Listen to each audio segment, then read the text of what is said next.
नमस्कार, जहाँ चाहा वहाँ रहा कार्यक्रम में आप सभी का स्वागत है। इस कार्यक्रम के ज़रिए हमारी ये कोशिश रहती है कि हम आपको मिलवाएं ऐसी वीमेन अचीवर से, ऐसी पर्सनालिटी से जिन्होंने भारत का नाम रोशन किया है। इसी के अंतर्गत आज हम बात करेंगे ख़ास तौर पर दिल्ली जुडिशल सर्विसेज के अंतर्गत भारत की पहली महिला मुस्लिम जज नबीला वली की। किस तरह रही उनकी ये पूरी जर्नी और किस तरह से वो हम सबको इंस्पायर करती हैं, आइए एक नज़र डालते हैं।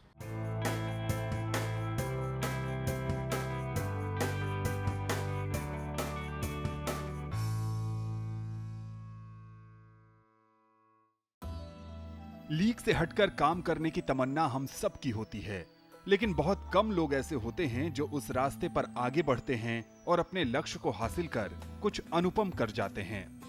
कुछ ऐसी ही कहानी है दिल्ली न्यायिक सेवा में पहली मुस्लिम न्यायाधीश नबीला वली की।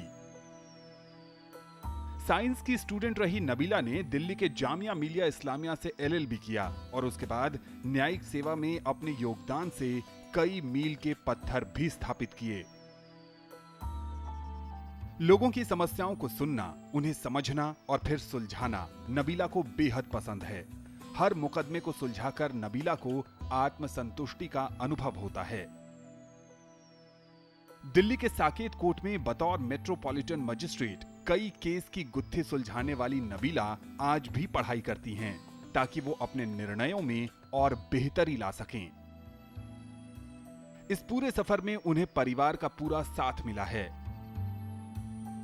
पिता शुरू से ही उन्हें काबिल बनाना चाहते थे और नबीला ने अपनी उपलब्धियों से हर कदम पर पिता की सोच को सच कर दिखाया। अपनी पसंद को करियर बनाइए, उसके बाद उसमें अपना 100% दीजिए और फिर आपको सफल होने से कोई भी नहीं रोक सकता। नबीला के जीवन का यही फलसफा है। नबीला उन तमाम लड़कियों और महिलाओं के लिए प्रेरणा स्रोत हैं जो समाज के कमजोर तबके से आती हैं और उन्हें लगता है कि वो सफल नहीं हो सकती हैं।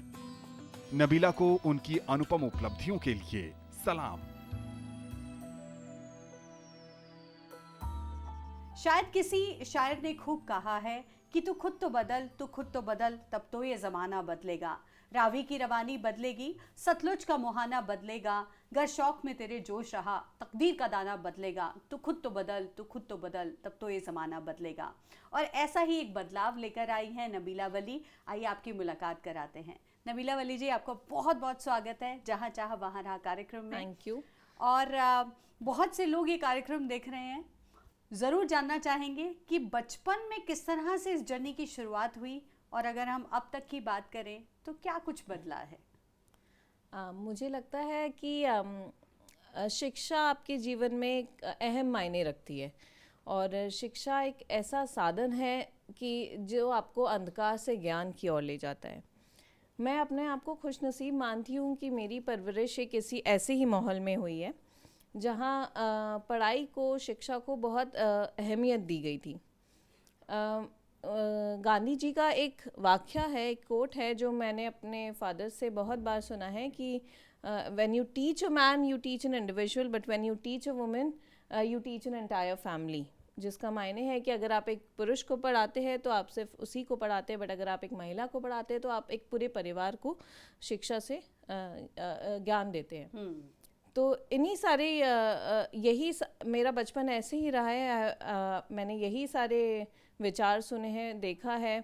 बहुत खुशनसीब थी कि कभी किसी चीज़ की कमी महसूस नहीं करी।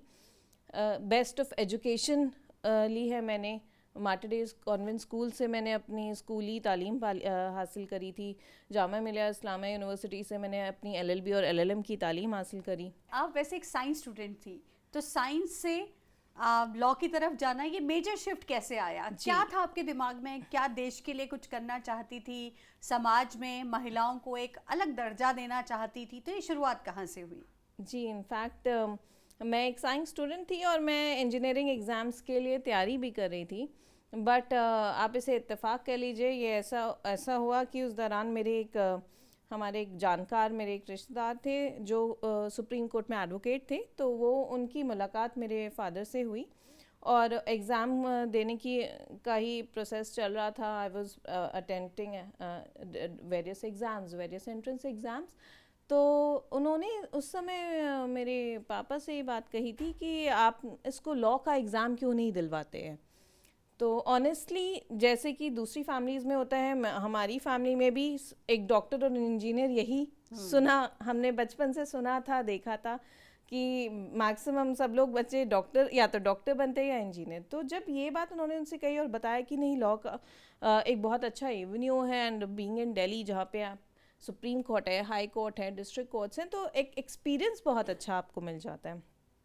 तो when my father came back, he discussed this with me. तो मैंने बहुत जल्दबाजी में तैयारी करी क्योंकि टाइम बहुत शॉर्ट था, एंड उस समय ये नहीं सोचा था कि लॉ में एडमिशन लेना है. बट फिर भी अपने पापा के कहने पे मैंने लॉ के एग्ज़ाम दिए. जब लॉ का एग्ज़ाम दिया और एडमिशन भी हो गया, अब फिर एक कश्मकश थी कि लेना है नहीं लेना, because I was a science student और I was actually missing studying physics, maths, biology, chemistry, all these things. तो initially I was very hesitant, to be honest. तो I was like पता नहीं मैं कर पाऊँगी नहीं कर पाऊँगी, मेरा वो background भी नहीं था, and I was actually missing studying science. But when I got into law, when I went to the faculty, then I realized that maybe this was what God had planned for me and He has made me land at the right place. Because उसके बाद मुझे एहसास हुआ कि शायद मैं law के लिए ही बनी थी. Maybe I'm not that person who would have been happy sitting in an office and doing what an engineer does. But while I was studying law, because law is meant for society, it is a means of social change. So law आपको बहुत inspire करता है. When you read law, you feel very empowered also. So when I started reading law as part of my curriculum, जब मैंने कानून की पढ़ाई करनी स्टार्ट करी, तब मुझे लगा कि नहीं, ये बहुत ही, मतलब I think this was the best decision for me to get into law. फिर उसी दौरान जब हम लोग कानून की पढ़ाई करते हैं तो हम supreme court, honourable supreme court, honourable high court के जजमेंट्स भी पढ़ते हैं. That is part of our curriculum. जब आप वो पढ़ते हैं तो आपको एहसास होता है कि वो वर्ड्स में कितना कुछ छुपा है. सिर्फ न्याय नहीं, लोगों के हक के लिए जो लोगों का हक है उसमें, एंड बहुत सारी ऐसी बातें जो आपको बहुत प्रभावित करती हैं. वो सारी वो जजमेंट्स पढ़ने के बाद, वो जजमेंट्स जब मैंने पढ़ी, तब उसके बाद मुझे लगा कि एज अ जज you can do so much, you can do so much for the society. And जब भी करिकुलम का एक पार्ट था, आप कह रही हैं जब आपने पढ़ा, लेकिन तब आप जज नहीं बनी थी. मैं नहीं बनी थी, बट हाँ, बट क्योंकि I was reading it as a law student. So while I was reading it as a law student, this is what started inspiring me. मुझे प्रभावित करना शुरू किया इस चीज़ ने कि जजमेंट्स में, मतलब व्हेन यू राइट जजमेंट्स, उसमें कितना सोसाइटी को चेंज करने का, इम्पैक्ट करने का कितना अच्छा जरिया है वो. इट इज बहुत पुरानी जजमेंट्स आपने पढ़ी होंगी. हाँ, कि क्या क्या होता है, क्या क्या साक्ष्य है, क्या क्या आधार होते हैं, बहुत सारी चीजें आपने समझी. जी.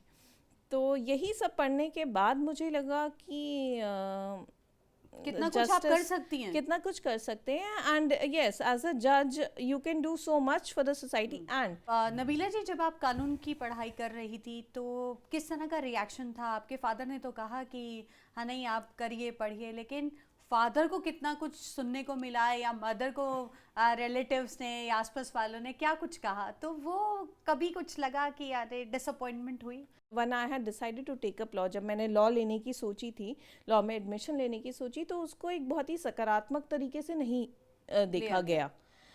बहुत सारे लोगों ने ऑब्जेक्शन भी उठाए. मेरे फादर से भी कहा कि लॉ में भेजना सही नहीं है.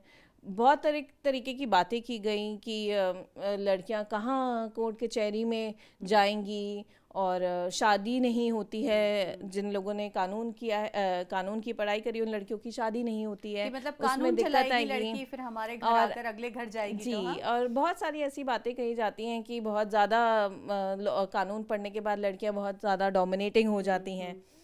तो ये सारी इस तरीके की बातें करी गई थी उस समय भी। बट वही उसी बट मेरे पेरेंट्स ने इन सब चीज़ों को बिल्कुल ध्यान ना देते हुए they allowed me to pursue my studies further.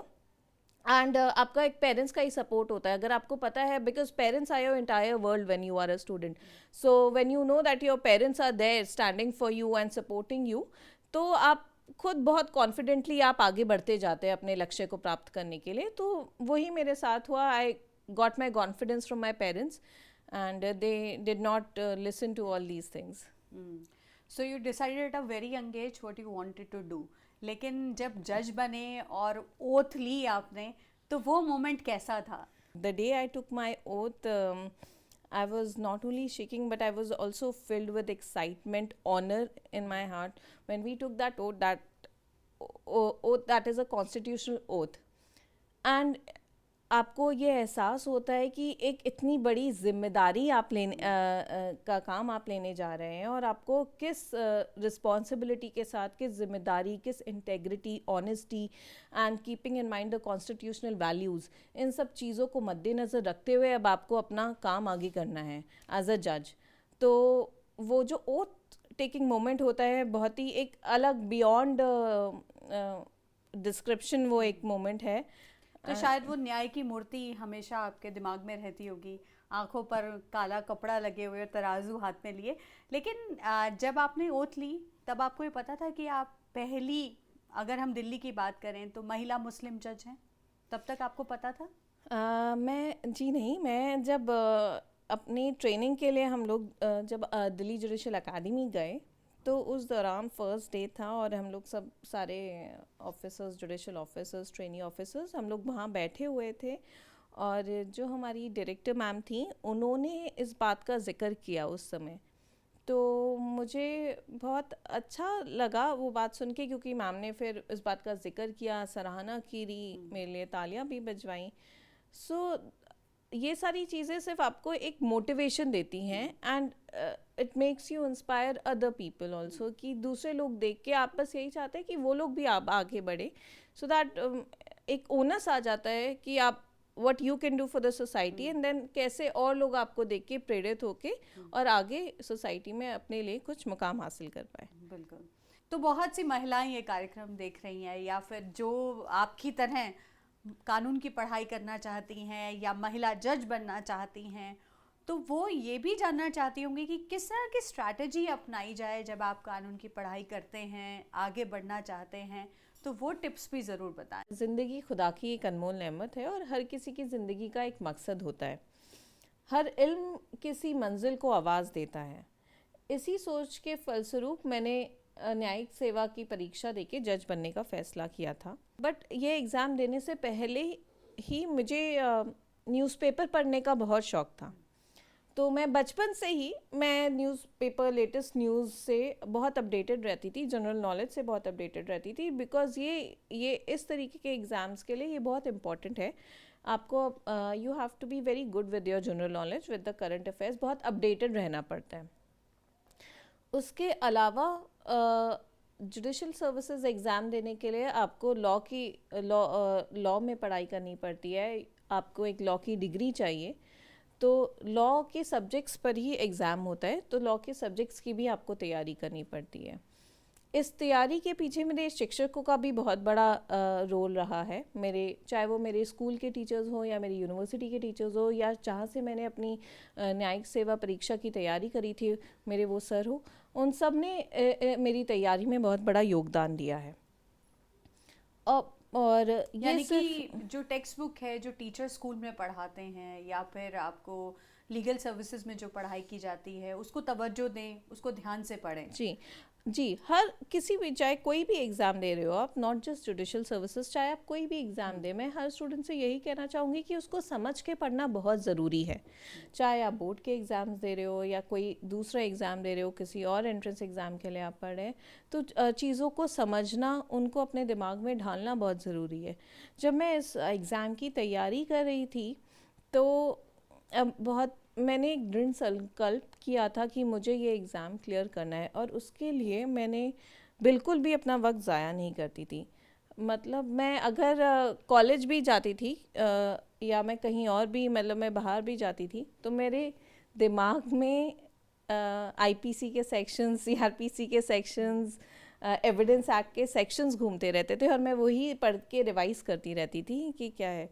तो मुझे ऐसा लगता था कि मेरे लिए वक्त उस समय बहुत कीमती है। और वाकई में ये मैं हर स्टूडेंट से कहना चाहूँगी कि जब भी आप किसी भी एग्ज़ाम की तैयारी करें, तो पूरे दृढ़ संकल्प, कठिन परिश्रम के साथ करें, और उसको आपको पूरा 100% देना चाहिए। तो नबीला जी, आपका मानना है कि डेडिकेशन, सेल्फ डिटर्मिनेशन बहुत ज़रूरी है, लेकिन उसके लिए तो आपको खुद ही लगना पड़ेगा। जी, ये बहुत ज़रूरी है, बट मैं एक और बात कहना चाहूँगी कि सफलता और असफलता ज़िंदगी के दो पहलू हैं। तो अगर आपको असफलता भी किसी चीज़ में मिलती है, आपको लगता है, ये सारे स्टूडेंट्स के लिए, सारे दर्शकों के लिए, कि कहीं पर एक नंबर कम आए हैं, कहीं पे सफलता प्राप्त नहीं हुई है, तो या निराश फर्स्ट अटेम्प्ट में क्लियर नहीं हुआ है, तो आपको निराश नहीं होना चाहिए। आप किसी भी सफल व्यक्ति की कहानी उठा के पढ़ लीजिए, हर किसी ने पहले असफलता देखी है और उसके बाद ही दृढ़ संकल्प से सफलता प्राप्त की है। तो अपने उद्देश्य को मद्देनज़र रखते हुए, उसको ना भूलते हुए और निराश ना होते हुए, और अपनी कमियों के ऊपर काम करते हुए ही आपको आगे सफलता की ओर प्राप्ति होगी। तो जो कानून की पढ़ाई आपने की, तो आपको लगा होगा कि कानून तो बहुत सारे हैं, लेकिन बहुत लोग शायद इसके बारे में जानते ही नहीं हैं, और आवाज़ उठाना उनको लगता है कि शायद ख़ास तौर पे महिलाएं।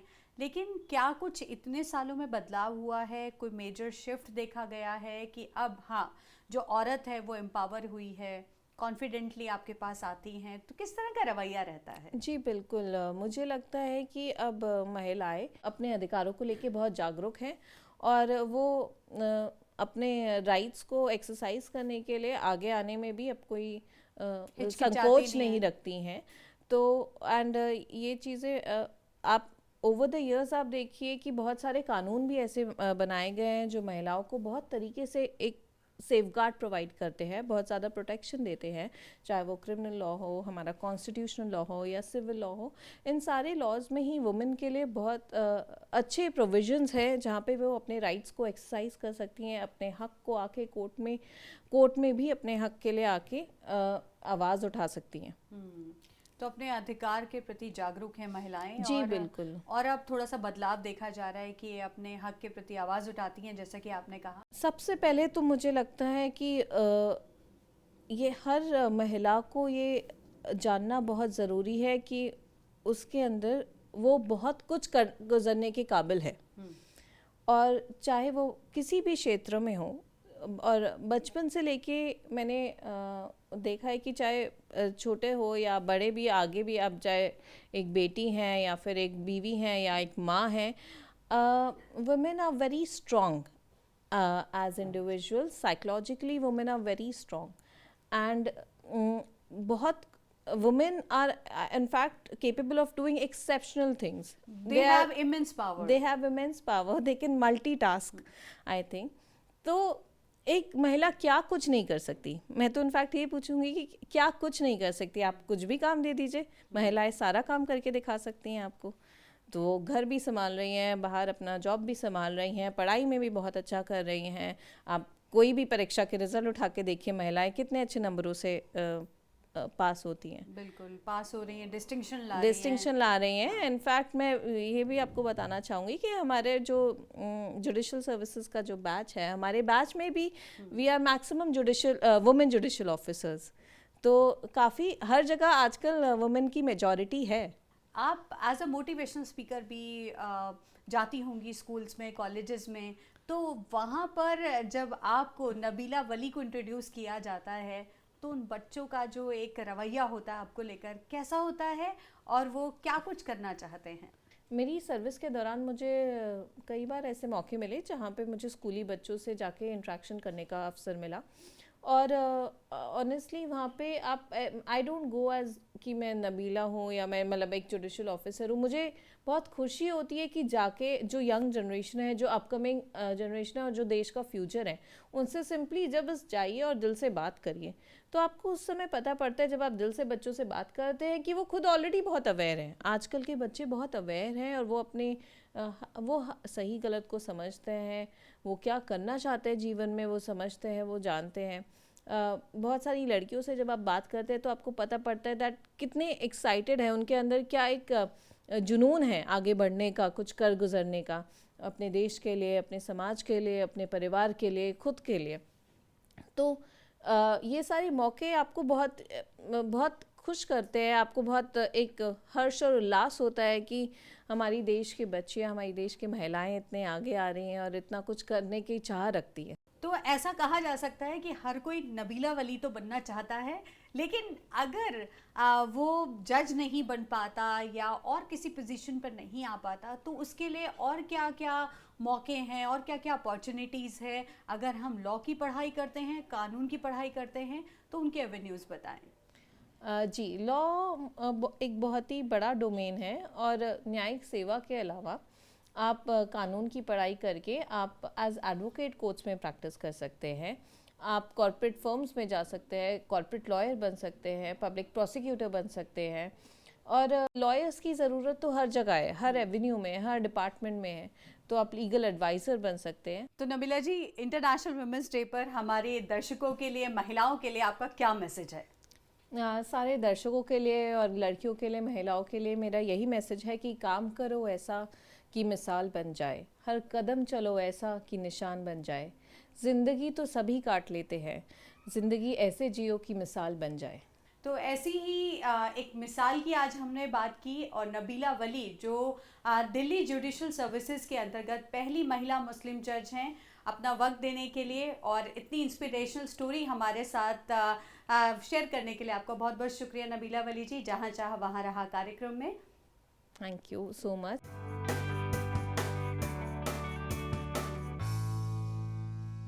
और अब हमारे साथ है नबीला वली के हस्बैंड डॉक्टर मोहम्मद रेहान रज़ा जी, जो कानून की पढ़ाई करती हैं। उसका मतलब ये नहीं है कि वो कानून चलाती हैं, बल्कि वो देश के लिए कुछ ऐसा कर गुजरती हैं जो बाकी औरतों के लिए, बाकी महिलाओं के लिए, समाज के लिए एक इंस्पिरेशन होता है, जैसे नबीला ने किया। कानून की पढ़ाई करना अपने आप में एक उपलब्धि है, क्योंकि जो भी विमेन या मेन जो भी कानून की पढ़ाई करते हैं वो ज़्यादा अवेयर और एजुकेटेड होते हैं। तो अगर महिलाएं कानून की पढ़ाई करेंगी, संविधान को जानेंगी, तो वो अपनी राइट्स को समझेंगी, और जो महिलाएं अपने राइट्स को समझेंगी तो वो सशक्त भी होंगी, और कानून की पढ़ाई के अपॉर्चुनिटीज़ बहुत मिलते हैं आगे ज़िंदगी में सफलताएं पाने के लिए। तो रेहान रज़ा जी, इंटरनेशनल वुमेंस डे पे आपका क्या मैसेज है? इंटरनेशनल वुमेंस डे पे मेरा सभी महिलाओं को यही मैसेज है कि न पहुँचे जहाँ तक तसव्वुर किसी की, इरादे तुम्हारे हो उनसे भी आगे, तुम्हें चांद पर जाकर रुकना नहीं, तुम्हारी तो मंजिल सितारों से आगे।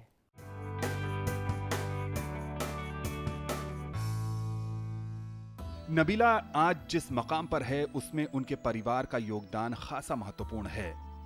नबीला के पिता शुरू से ही चाहते थे कि उनकी बिटिया बहुत नाम करे।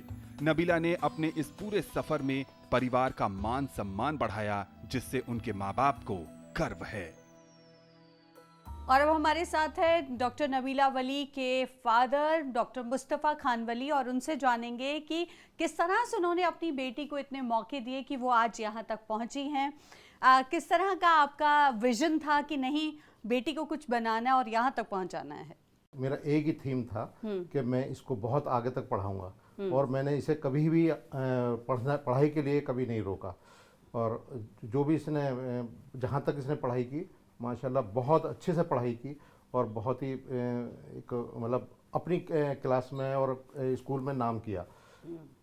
उसके बाद इसकी चॉइस थी कि मैं जुडिशरी में जाना चाहती हूँ, तो हमने इसकी कोशिश जुडिशरी में जाने की तैयारी कराई। इसने खुद इतनी मेहनत की कि बेपनाह, और उसको अल्लाह के शुक्र से उसने फर्स्ट अटेम्प्ट में क्लियर कर लिया। जब उसका 12th के बाद कॉलेज में एडमिशन हुआ, लॉ करने गई, तो उसने यही सोचा पहले ही दिन से कि नहीं, मुझे लॉ करने के साथ साथ मुझे आगे जुडिशरी का तैयारी करनी है। बल्कि हमने कहा भी कि नहीं, इनके पापा को था इंटरेस्ट कि ये एक IAS की तैयारी करे, लेकिन उसने कहा नहीं, मैं एक ही चीज़ की करूँगी, तो जुडिशरी की ही करूँगी। तो उसमें उसके जो कॉलेज के टीचर्स थी वो भी उसकी काफ़ी हेल्प करती थी उस काम के लिए, और इसने फिर अपनी जो तैयारी शुरू करी वो अपने 4th ईयर से ही शुरू कर दी थी कि मुझे उसमें तैयारी करनी है और मुझे जुडिशरी में ही जाना है। जब वो जुडिशरी की तैयारी करने लग गई तो काफ़ी, और उसके जो जूनियर्स थी साथी, उन्होंने भी ये सोचा कि नबीला भी तैयारी कर रही है जुडिशरी की, तो हम भी क्यों ना जाएं। तो ये एक पेरेंट सपोर्ट भी बहुत बड़ी चीज़ है कि लड़कियों को अच्छे से पढ़ाई में जाने दें, और जुडिशरी कोई बुरी चीज़ नहीं है। जब वो अच्छे से इस चीज़ को सोचेंगी, समझेंगी, हमारी लड़कियां पढ़ेंगी, तभी वो आगे जाके अच्छे से कानून को समझाएंगी, आगे जाके दूसरे फैमिलीज़ को।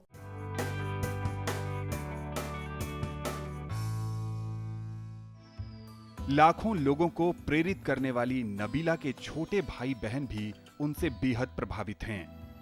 वो आगे चलकर अपनी बड़ी बहन के नक्शे कदम पर चलना चाहते हैं और परिवार, समाज और देश का नाम यूं ही रोशन करना चाहते हैं।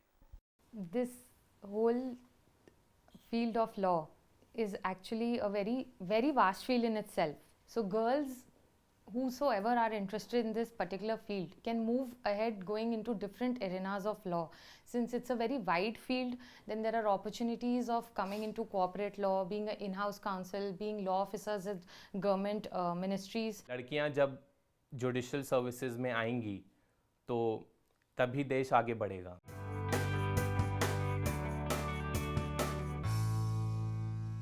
दिल्ली की पहली महिला मुस्लिम जज नबीला वली हम सबको इंस्पायर करती हैं। वो ये मिसाल हैं कि किस तरह से महिलाएं आगे बढ़ सकती हैं। जहाँ चाहा वहाँ रहा कार्यक्रम में हमारी यही कोशिश रहती है कि हर बार हर कार्यक्रम में हम आपको मिलवाएं ऐसी महिला से जिन्होंने भारत का नाम रोशन किया है। इसी कड़ी में कल होगी फिर मुलाकात एक ऐसी ही खास अचीवर के साथ। तब तक के लिए जहाँ चाहा वहाँ रहा की पूरी टीम को दीजिए इजाज़त। नमस्कार।